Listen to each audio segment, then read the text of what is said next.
One man, one mission, to rid the world of chronic anxiety once and for all. The Anxiety Guy, Dennis Simsek, shares his personal transformation from living a life filled with overwhelming worry to becoming a full-fledged positivity machine, a leading authority in generalized anxiety. Dennis gets to the truth of your mental health challenges and sets you on a path to transforming each and every area of your life. Here he is, the one and only, the Anxiety Guy.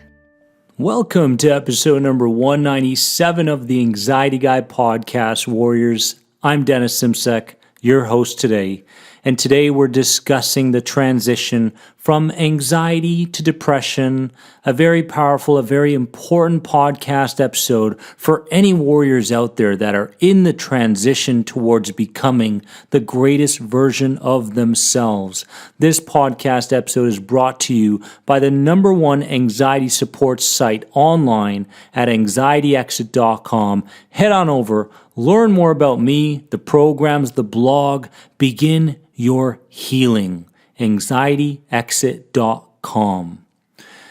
Now, why did I decide to make an episode related to depression? Well, simply because the transition from anxiety to depression is so very common, and there really isn't too much information or targeted knowledge out there when it comes to this kind of transition. A lot of people are confused. There was a time in my life where I was super anxious and highly sensitized, and now I just feel like there's no real reason to take on the day. What the heck is going on? So what I want to do today, Warriors, I want to share with you the process from anxiety to depression. And at the end of this episode, what I want to do is I want to give you the key knowledge, the key step that you need to take to begin reversing this emotional state and getting to a much better place in your life. All right? So let's understand, first of all, that anxious people are focused on potential future defeats, threats, and failures. In the case of anxiety turning into depression, the depressed person has given up trying to avoid the kind of pain that the anxious person is running from. So there's a point in this person's life where they're no longer running from the very thing that's been causing them this internal conflict, this internal pain. And then they get to a very, very interesting place in their life, a place of a void that needs to be filled. Let me explain. This is the process from anxiety to depression. Habits in the form of internal representations of future events begin the cycle of anxiety. Okay? So the cycle of anxiety continues because of the images that are running in a person's mind that represents what is going to take place in a future situation. Now, it's not the thoughts, it's not the feelings, it's the images. It's the images that play out that continue to haunt a person and that continue to sensitize a person. After these habits in the form of these internal representations occur, anxiety sufferers recognize these internal habits. They renegotiate or they re-perceive their fears, and just like you're doing, they change emotionally.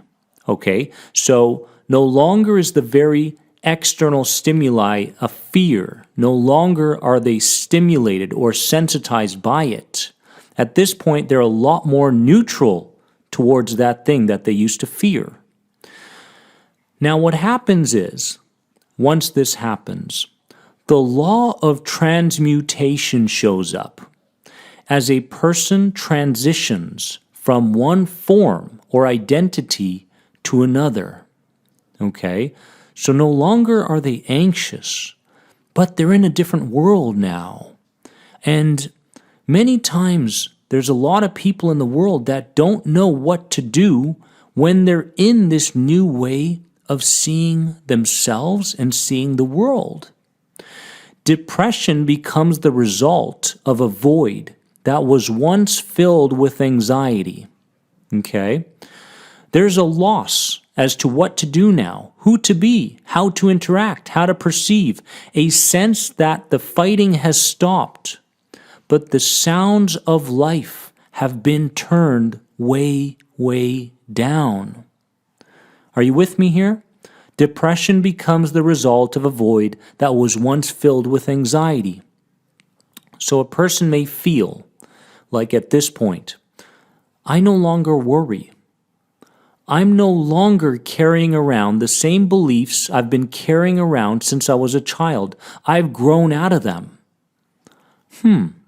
I'm no longer concerned by little tiny experiences that used to concern me so much. The emotional depletion shows up from using up tremendous resources within due to anxiety, and the person feels drained, which affects their mental and emotional state.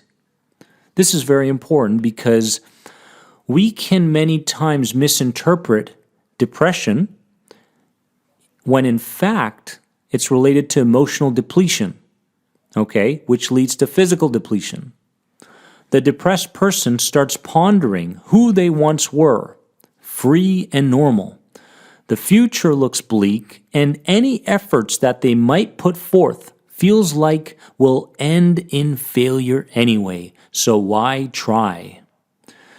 So the transition from anxiety to depression is a void that hasn't been filled. There was a lot to do during the times of being anxious. There was a lot to be concerned over. There was a lot to anticipate. There was a sense of an identity. All of a sudden, when anxiety starts to lessen and depression arises, there's a loss of identity. There's a loss of connection to people. There's a loss of a connection to the very thing that unconsciously makes a person believe carried their success. Because many people in this world have connected the idea that worry equals success. Worry equals freedom. Worry prevents pain. So what happens when that sense of self or that anxiety disappears? Depression shows up. But that's just one part of the puzzle. The other part is the depletion. You're tired. You're exhausted. And you may feel like, you know what? I'm not.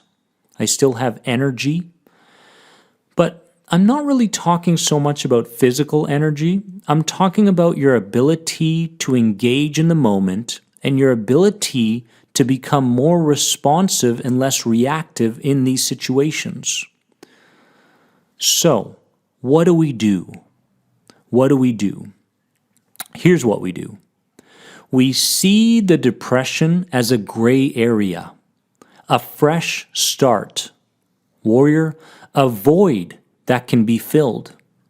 Baby steps in the direction of a new you will begin painting a picture of a bright future rather than a dark one. So if you're currently going through depression, understand that this is your opportunity. For so long you've been consumed with worry and anxiety.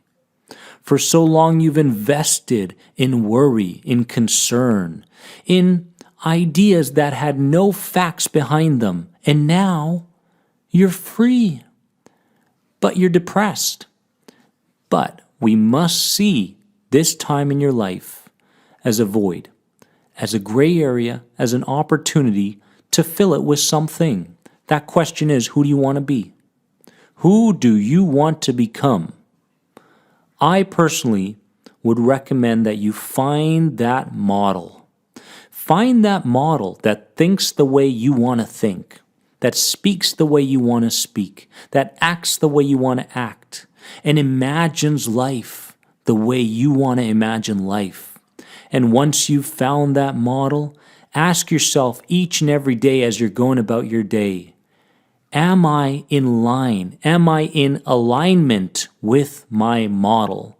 And if the answer is no, fix it. Fix it. Change it. Do something in that moment based on your awareness and your ability to be conscious, warrior. Anxiety was there because you were unconscious.